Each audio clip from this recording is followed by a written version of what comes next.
Chapter 7 is our chapter on inequality, but this time with a focus on women and femininity.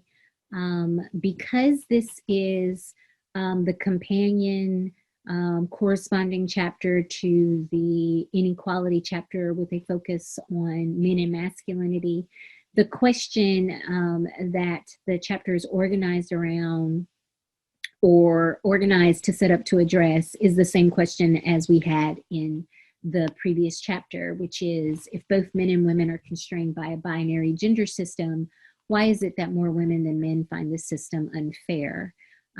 So in the previous chapter, we addressed that question from the stance of masculinity. What is it about masculinity and the perception of men in society that contributes to this binary system, but a binary system that men are less likely to find unfair than women. And now we're going to address the other half of that by discussing how society defines and perceives femininity and how that contributes to this question, or you know, to the context this question is based upon.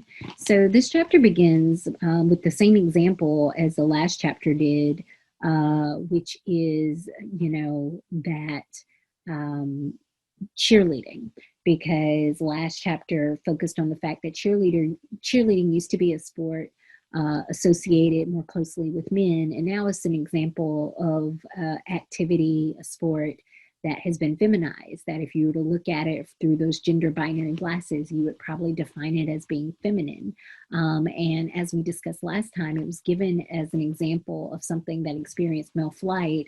And once men left it and in large numbers and droves, and it became demasculinized, in a lot of ways it became devalued. It went from emphasizing the leader part of cheerleader to, you know, emphasizing maybe the cheer part more, and the idea that cheerleaders were just auxiliaries to the primary athletic teams, and mostly, you know, on the sidelines to be cute and peppy. That was, and those are the types of characteristics that men should not aspire to be, and so thus men are now for the most part no longer cheerleaders. So that they took us up through that part of the history. Now we start this chapter with a return to cheerleading and the observation that in the last decade or two we've seen cheerleading be remasculinized, but not by the return of men in large numbers, but by the women themselves. That female cheerleaders are adding athleticism and increasingly dangerous stunts to cheer routines, stunts that require not just grace, but athleticism and raw muscular strength. And thus cheerleading has become a much more dangerous activity, as evidenced by injury and concussion rates.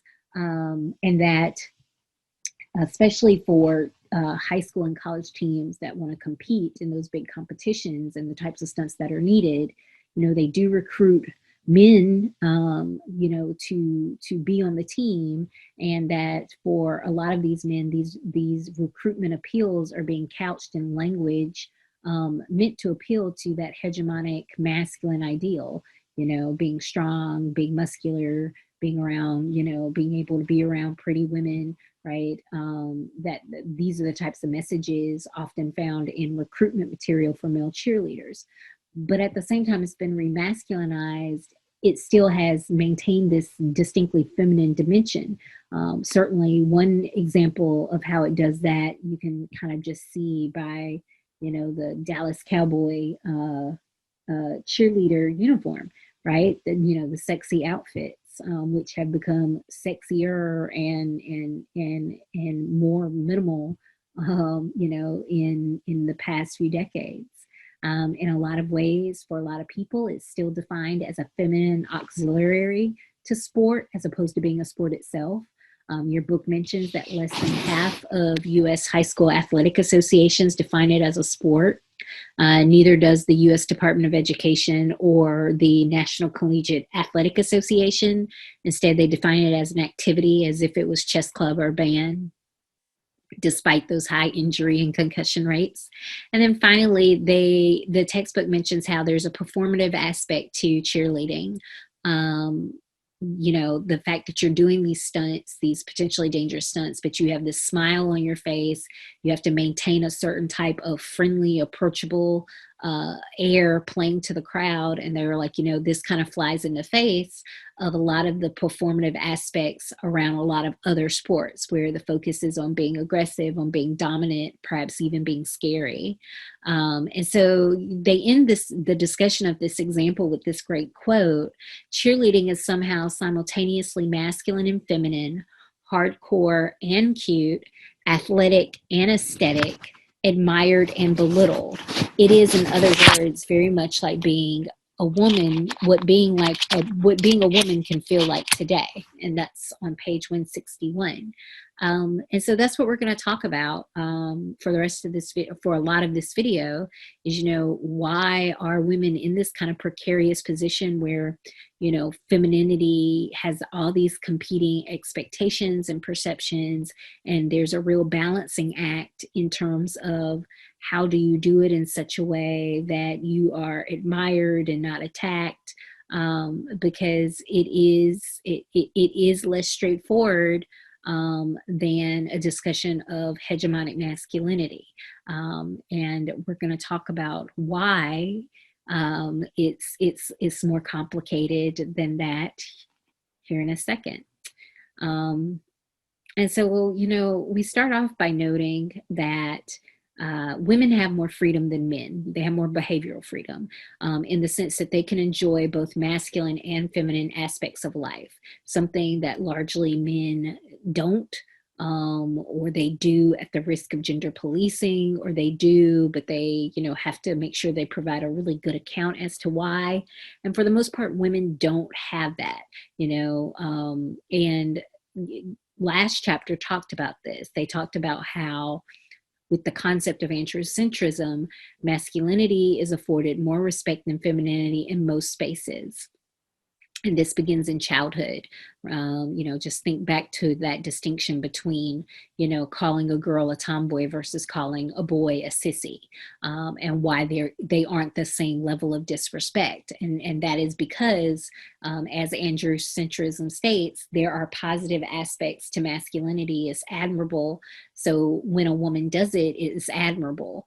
But femininity, particularly femininity being done by a man or a boy, it becomes less admirable in almost all spaces.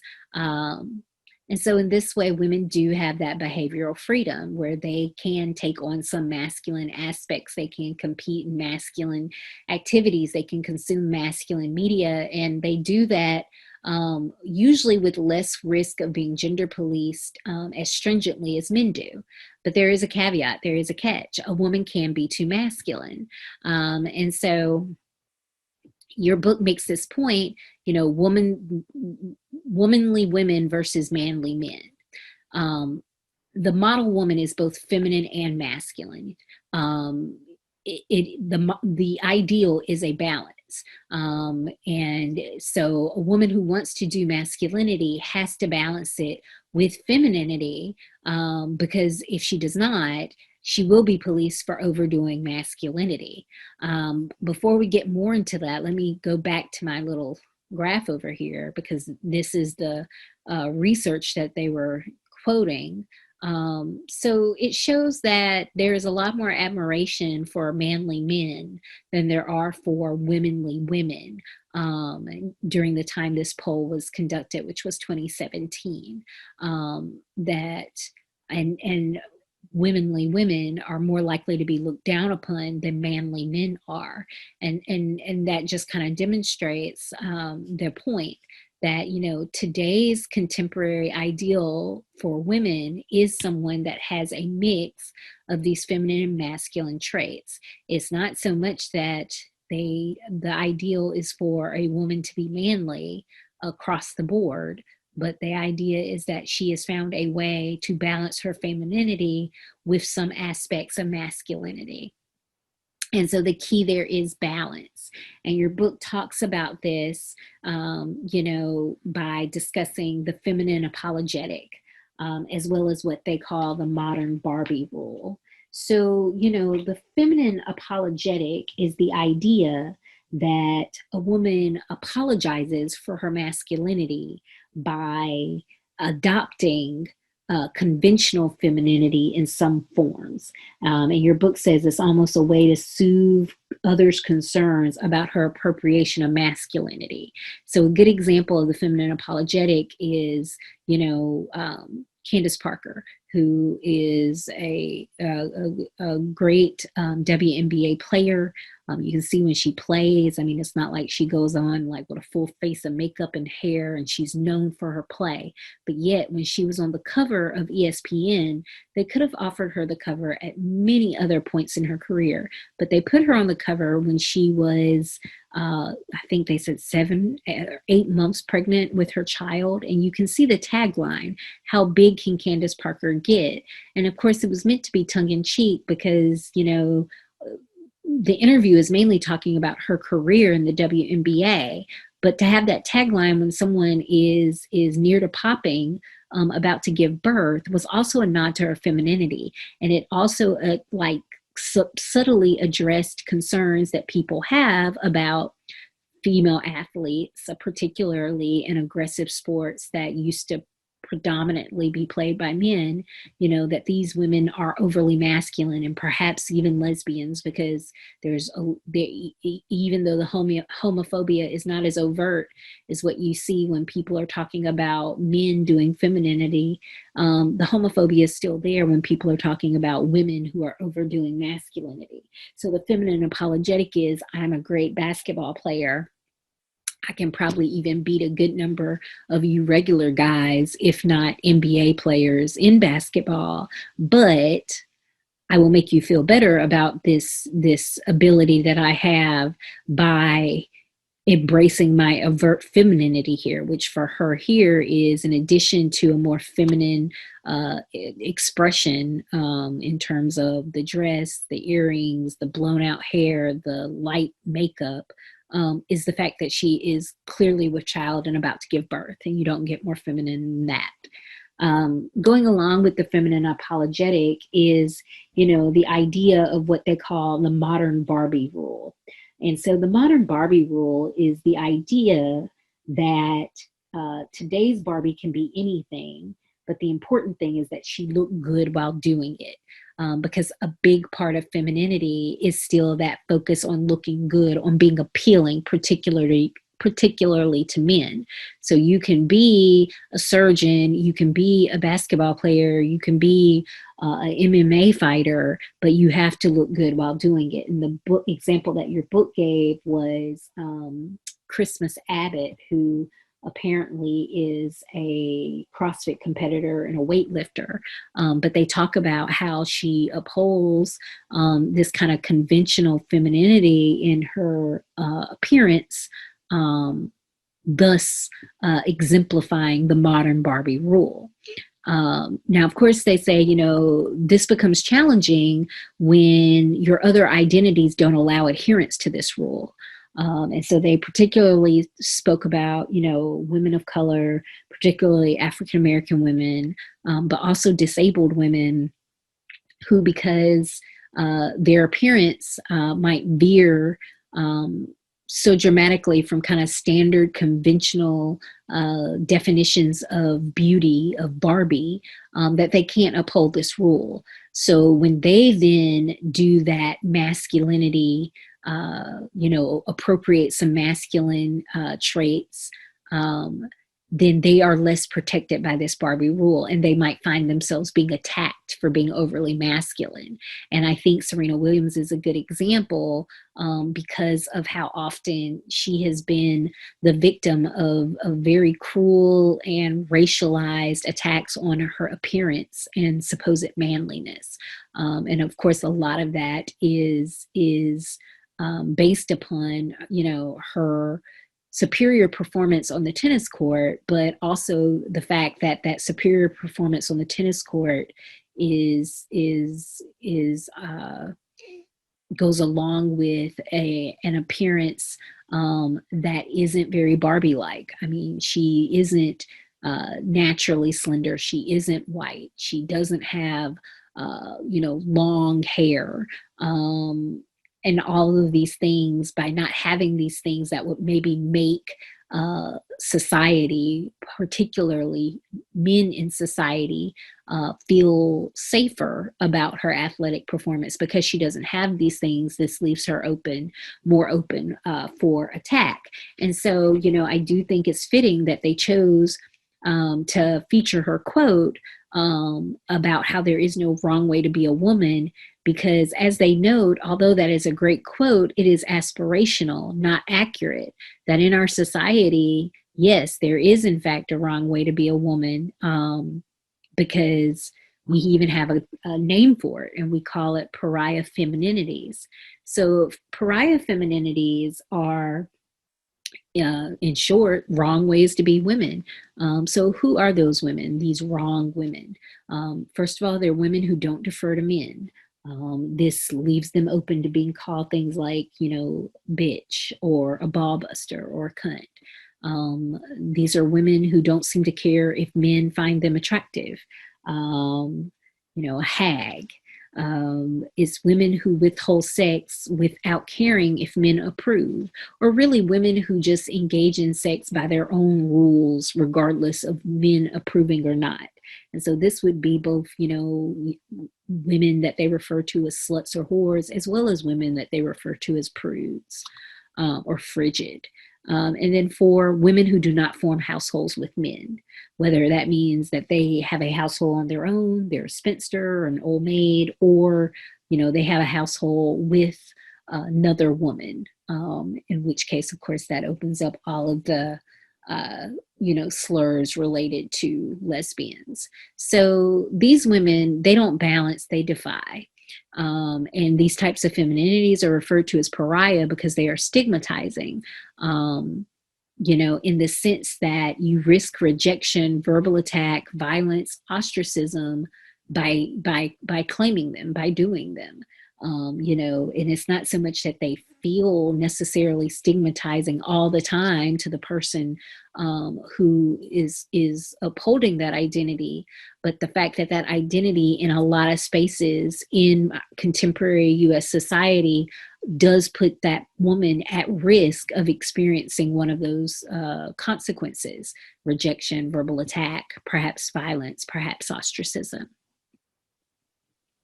And so that quote on page 168, because a central feature of socially constructed womanhood is attractiveness to presumed heterosexual men, that aspect of femininity, being conventionally sexually attractive, is often a non-negotiable part of striking the right balance. And so I think your book makes a great point that when a lot of women are that have, societal approval, their balance is like, I play sports, I'm still really attractive. And so many women, post Title IX, in the 1970s have kind of embraced playing sports. So many women are embracing being sports fans and consumers. We can track that through media consumption. That's been a masculine trait that they've appropriated. What hasn't been appropriated nearly as much is refusal to shave, being hairy. And your book says that, that's because that is the riskier choice in the balance, right? To be a woman who doesn't like sports and not play sports. But then to balance that with the masculine trait of not shaving, that is a much riskier choice than, being the attractive woman that, is great at playing soccer. And so, the next few slides is material I'm adding in addition to the textbook, because it does relate to beauty and attractiveness. Just because, as your book notes, that is still such a salient component of that femininity definition. And so I begin with introducing you to the concept of the beauty myth. And this was an idea put out by author Naomi Wolf in her book, which was entitled The Beauty Myth.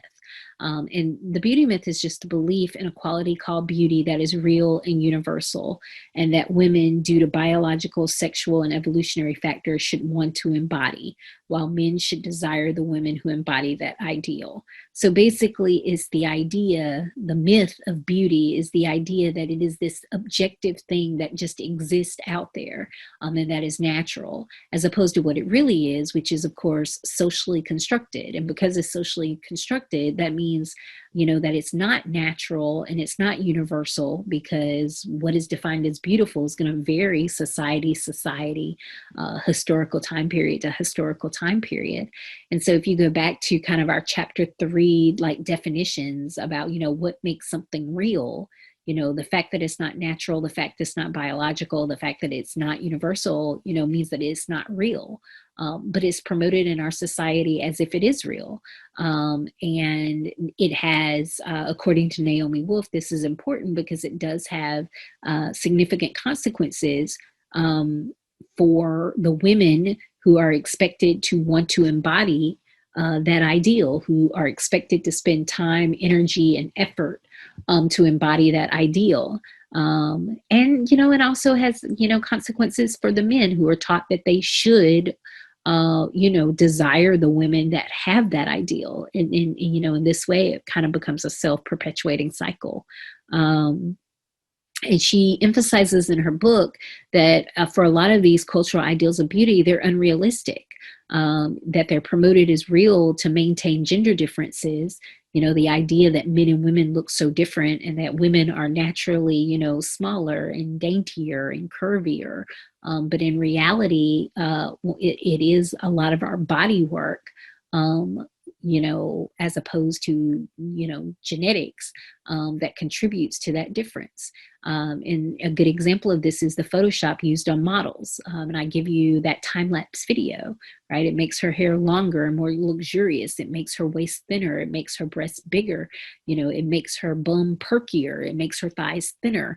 That exaggerated hourglass shape, whether people are already working at having it, through dieting and flat tummy teas and waist trainers and so forth. But then the fact that now in the world of technology and social media, that people can manipulate their images to further give off, the idea that that's their real shape and their real look, that makes the beauty myth all the more dangerous. And so, just think about how you would define today's standards of beauty for women today. This is always a great conversation when we have it in class, because, these standards, because they are socially constructed, they do change over time.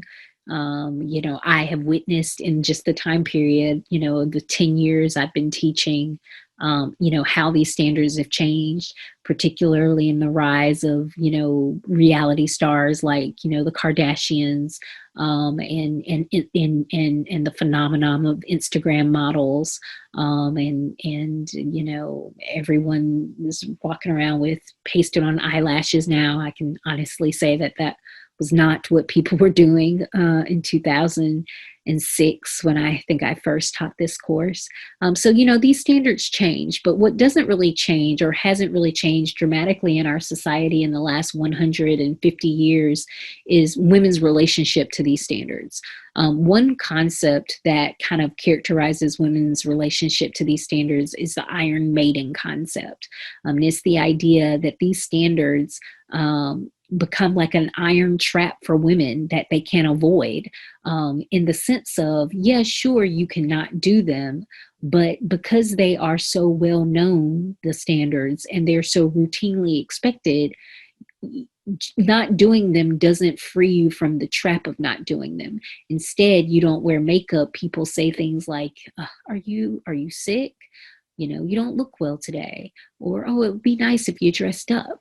You know, if you don't do your hair, I mean, depending on where you work, there might even be, you know, some rules in the dress code about what does presentable look like for women. And oftentimes there are a lot more rules related to women's appearance and what it means to be presentable than to men. You know, going back to body hair, you know, no one's making you shave, but you know, whether it's harassment or whether it's judgment or whether it's ostracism, um, you aren't free from the expectations just because you defy them. And that's how the Iron Maiden concept works.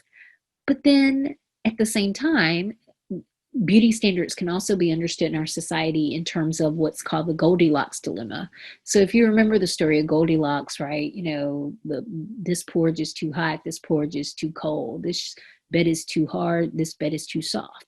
Well, beauty standards are the same way. Women are expected to uphold them, but they're not expected to overly obsess about them. You're expected to wear makeup, but you aren't expected to have a full face of it. This goes back to this meme that I found, or a student found, about why guys have trust issues.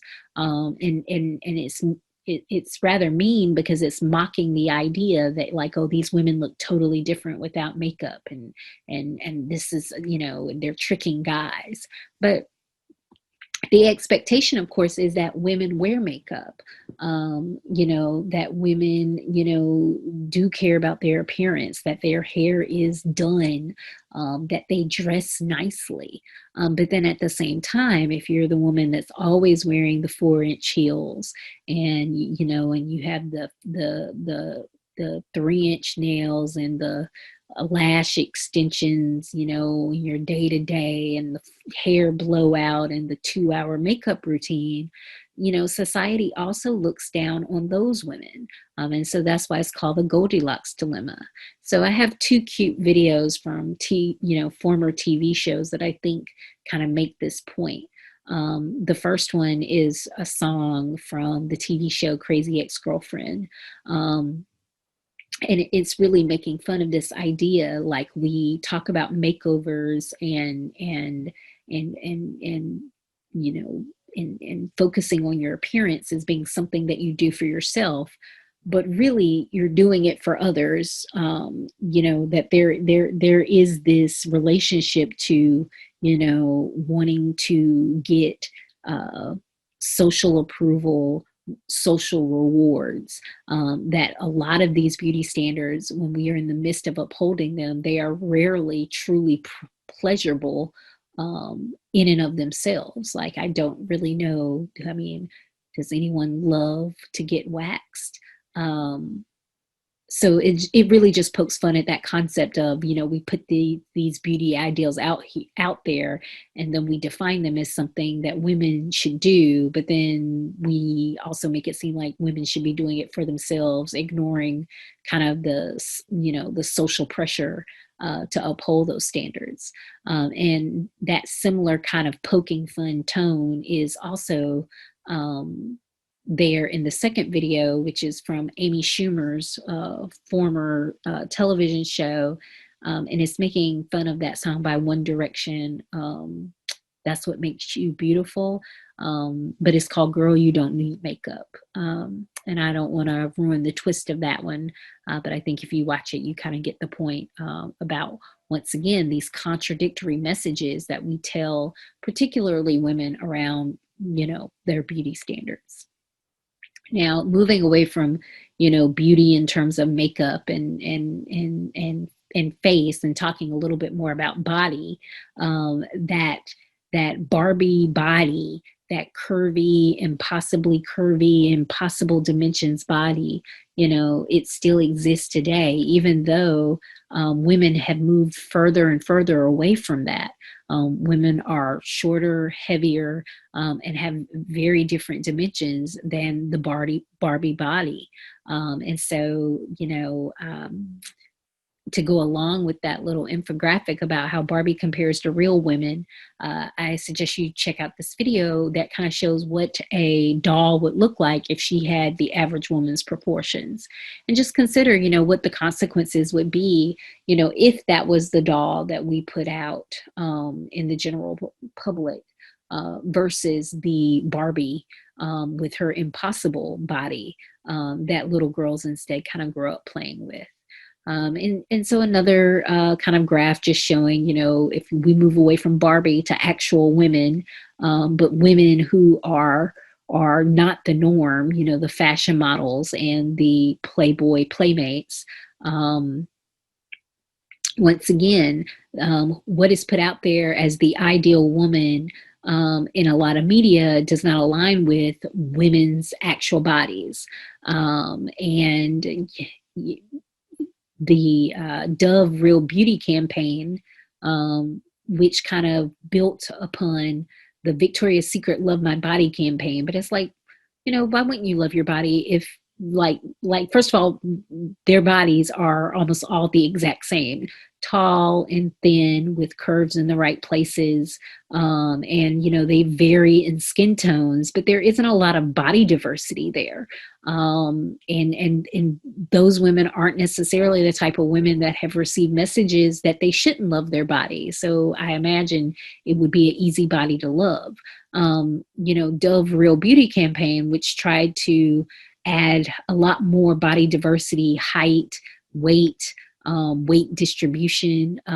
It was meant to kind of address the fact that people need to love their real bodies, as well. And we won't even say real bodies, we'll just say more common bodies. Because what we do know is there are consequences to being bombarded, by these standards that might be difficult, if not impossible, for people to meet. So, beauty does take its toll, whether it's in the form of eating disorders, which, there's anorexia nervosa, bulimia nervosa, and then just what we generally just call disordered eating. You can kind of see those numbers there. If you're just talking about diet culture, 84% of women have dieted at some point in their adult lifetime. Female college students, 20% have starved themselves at some point to lose weight. And this is significant percentages. And also just abnormal behavior. So a person that has body dysmorphic disorder, they are constantly judging their body. They're harsh. They characterize their body in ways that are not true and accurate, but they feel true and accurate to them. So even though this is not the same thing as an eating disorder, just that kind of being constantly unhappy and dissatisfied with how you look, with how your body looks, is still problematic. Another kind of abnormal behavior that has come into focus in recent years are, women who buy and then apply excessive amounts of makeup. Does anyone really need a 17-step routine that they spend 2.5 hours on every single day? Or, they have to put on their full face before they go out in the world. That is the type of abnormal behavior that Wolf says arises in a culture that is obsessed with that beauty myth. And none of this, of course, speaks to, extreme alteration of body. The stigma around plastic surgery has dramatically faded in the last 3 or 4 decades. And plastic surgery has become a lot more common than it has in the past. And the most common surgery is liposuction, breast augmentation, and eyelid surgery. Primarily, that is popular with Asian American populations.